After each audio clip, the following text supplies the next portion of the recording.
What's up, guys? It is the Golden Scouter, bringing you another What If discussion. So today, we're going to be discussing a pretty unique what if topic I've never really heard anyone address. And that is, what if Vegeta did not save Gohan and Krillin against Guldo?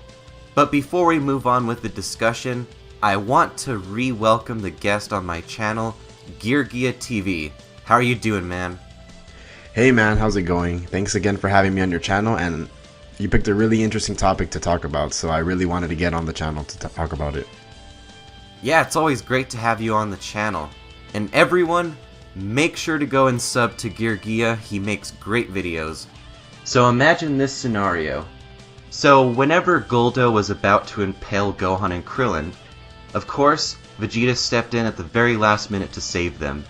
But instead, in this scenario, whether or not Vegeta steps in after they've been impaled, or just any time after to kill Guldo, or just either way, this scenario ends up with a dead Gohan and Krillin as a result for the Freeza Arc. And now you could imagine, there'd be a lot of things that would go differently in this arc. Because one thing that we know is that Gohan and Krillin, they fought Goku in Ginyu's body whenever Goku couldn't fight himself, whenever he was battle damaged. And basically, it wasn't for Gohan and Krillin, I don't think that they would have gotten the wishes from Dende. I mean, there's just a lot of things that could be going differently in this scenario. But let's just start from the beginning. So after Guldo has killed Gohan and Krillin, I would say that Vegeta probably still kills Guldo in that situation just after he kills Gohan and Krillin, because at this point, Vegeta has no investment in Gohan and Krillin's lives. He even says during the Frieza fight, like, hey, I don't care if this brat dies. I just want to worry about myself and how I can beat Frieza. So let's say all that happens. Gohan and Krillin are dead now. What do you think happens next at this point, as he goes in to fight Recoome? I'm gonna go ahead and say exactly what you said there. I think Vegeta would have easily taken care of Guldo after he saw Gohan. After whether he saw him or he just came late, because, you know, he came in at the perfect time in Dragon Ball Z, you know, for convenience sake. But let's say he comes in a little late and Gohan and Krillin were already impaled and dead. He still takes care of Guldo, I think. I really do think so, with the Zenkai boost that he had gotten at that point. But with Recoome, I still think he would have gotten his ass handed to him, to be completely honest with you. I think that little Ginyu Force fight scene there, I guess, with Vegeta, Gohan, and Krillin would have gone exactly the same, with Recoome kicking their ass. And, you know, we would have still gotten, you know, then after that, Goku coming and saving the day. And then the Captain Ginyu part is where it does get a little, you know, dicey, to say the least. Yeah, I agree with you, because one thing is that if Recoome's eraser gun was meant to kill Vegeta, then yeah, Vegeta would have been done for in that instance. So we also probably have a dead Vegeta in one scenario. But let's just say that somehow Vegeta survives the Ginyu fight, because I remember at the beginning they said to actually bring Vegeta back over to the ship so that way Frieza could torture him or something like that. So what I think would happen is that they would eventually beat Vegeta, and I think that Goku would probably arrive over to Namek and basically kind of have to have a rescue mission in a way, because he would discover that Gohan and Krillin are dead, and that he would know that Frieza probably did it because he was warned throughout the entire time going to Namek, like, hey, Frieza's there, don't mess with him, don't fuck with this guy because he is dangerous. He would also know about the Ginyu Force, because King Kai does mention that the stronger power levels are going towards Namek right now.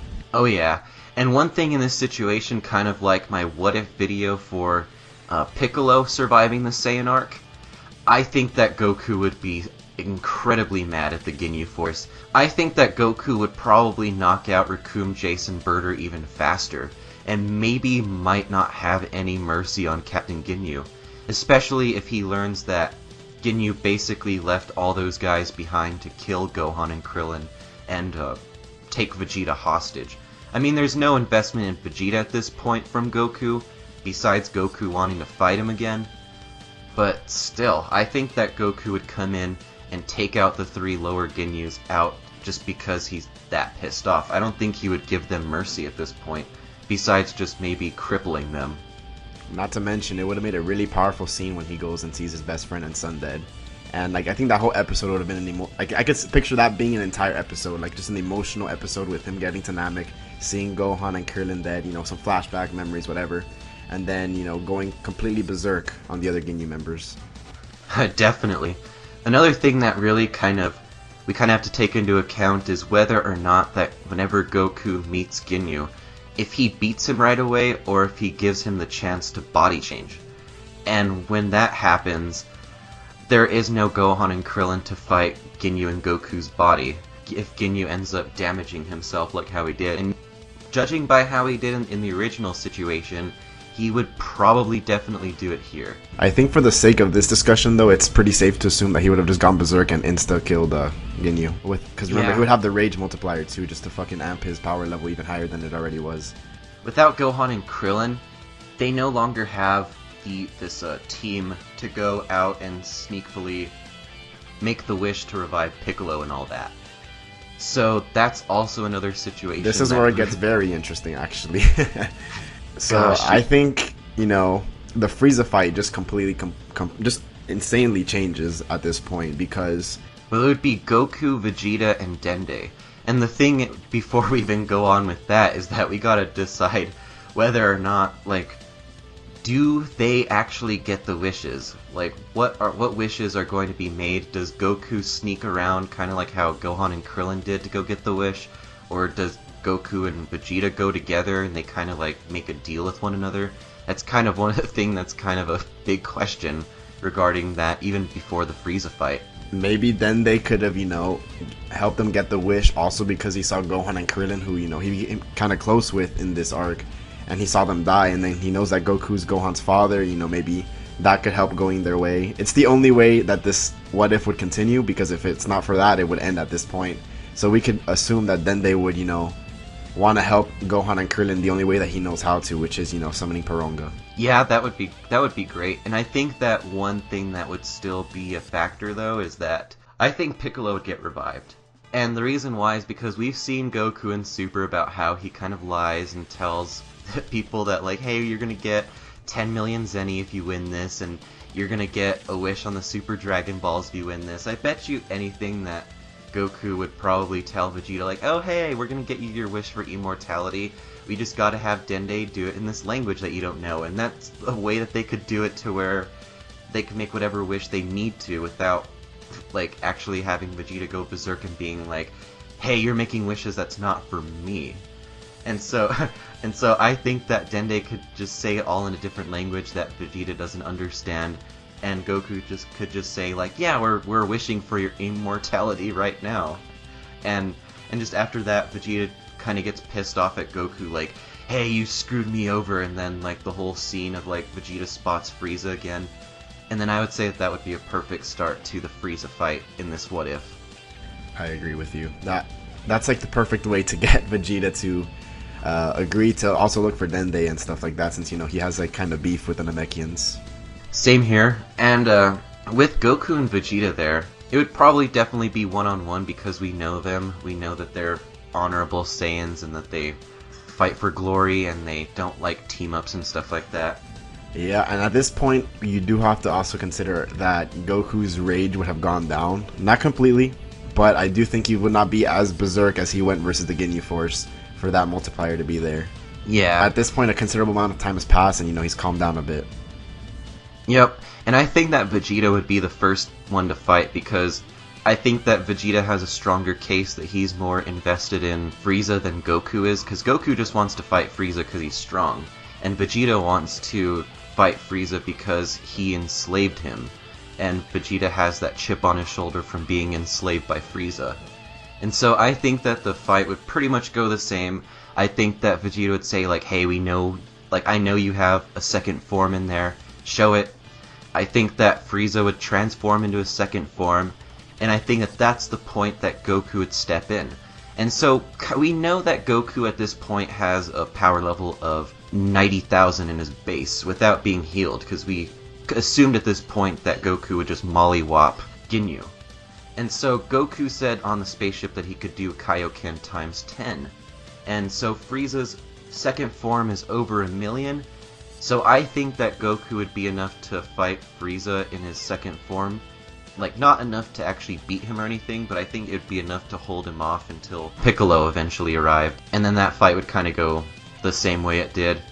And then I would say the only way that Goku could survive this scenario is if he gets beaten near death and he somehow gets healed up by Dende and gets to his 3 million power level. Did he step into the fight and Vegeta was still around, or was Vegeta already beaten aimlessly and he stepped in? I would say that after Frieza transformed in his second form and Vegeta was all dazzled and was like, oh crap, we don't stand a chance, I think Goku would step in at that point. I mean, maybe Vegeta could, you know, try to fight the second form and get mollywopped while Dende heals Goku. Yeah, and one problem with Gohan not being there is that Gohan was the one who kind of stepped in against third form Frieza and saved Piccolo, so unless if Goku does that in his place and kind of gets beaten near death, I don't really see this scenario ending pretty in general, but we said we didn't see there's it no in the Krillin beginning. either, that's the bigger problem, I think. Yeah, because we said in the beginning that this scenario ends pretty grim with them not being there, but let's just keep continuing. So, we get over to the final fight with Frieza, so somehow Goku gets up to 3 million. I would say because Goku's there, I don't think that Vegeta would fight Frieza, just because once Vegeta senses that Goku's above him, I don't think that he would fight Frieza in his final form. So we have an alive Vegeta in that situation, and Piccolo basically on the bench. So one thing that really matters is if Vegeta is willing to help Goku during that Genki Dama situation. Because if Vegeta doesn't want to help, then Frieza's basically gonna win. But if Vegeta does help, I honestly think that they could kill Frieza. It could be cool if him, Vegeta, and Piccolo, all three of them team up. And it could be Goku and his two former villains. Remember, this is really still early-ish in Z, so you know they don't have the bigger bond that they have later on in the show. And he's forced to team up with Piccolo and Vegeta, and they take on Frieza, all three at once, putting away their Saiyan pride and just going at it. Because if not, they're gonna lose, and there's just no other way at this point. Yep. I mean, the team-up of Goku, Vegeta, and Piccolo does seem pretty awesome for the Freeza arc. That is one thing that would be really awesome to see from this scenario. Someone make a manga of this. That'd be so awesome. That would be fucking dope. But even if, let's say, we move past the Freeza arc, everything goes according to plan. The big problem is that Gohan was dead during this arc, and so I don't think that he would have the same potential that he would have because I mean, the thing is, whenever he got killed against Guldo in this scenario, he was still in the 10,000 range. So if he were to get revived in the Android arc, he would not be nearly strong enough to do pretty much anything to help anyone, because he'd be so weak. He'd be probably weaker than even Yamcha at this point. And so this kind of means a bad thing for the future, because future Gohan might not be a thing, really, if he's that weak. Because one thing is that he kind of gave Trunks hope in a way, because he turned into a Super Saiyan and that he was his master and stuff like that. And without Gohan going through those particular battles, I don't know if he would be as strong of a master or just even as strong of a fighter, because that even bleeds into the normal timeline where who knows if Gohan would ever get strong enough to go Super Saiyan 2 against Cell. That's what really matters from this. From Gohan being dead and not having those battles under his belt, he might not get the transformation he needs in order to actually fight Cell. Because even after Goku and them went into the Room of Spirit in time, they were still all way too weak to fight Cell at full power. Not to mention, this only happened because everything happened to go Goku and Vegeta's way, but I think it really honestly would have ended a lot earlier. But just the fact that Gohan and Krillin did die to Guldo, it played not only a long-term role, but it plays even a bigger long-term hindrance for the Z fighters. And it probably, like, no way, I don't think there's any way we could shape it to where they get past the Cell Saga, honestly. Yeah, that's basically my consensus as well, at least. But do you have anything else to add to the discussion before we end it for today? I actually want to say that this is an actual very interesting way to look at things, because it did happen. It was one of those few things that really went perfectly timed in that arc earlier in the beginning that shaped it long term. And remember, Krillin's death is what caused, you know, Goku to go Super Saiyan, Gohan going against third form Frieza. All of this could have just been avoided had Vegeta came 2 or 3 seconds too late. So it's cool to look at that. Yeah, that's right. Goku might not even turn Super Saiyan, and Frieza might have just killed him there. Alright guys, and now that we're done with the discussion, make sure to go and sub to Geargiaa TV. As I said before, he makes awesome content. And with that, we'll see you in the next Dragon Ball video. Have a good one, guys.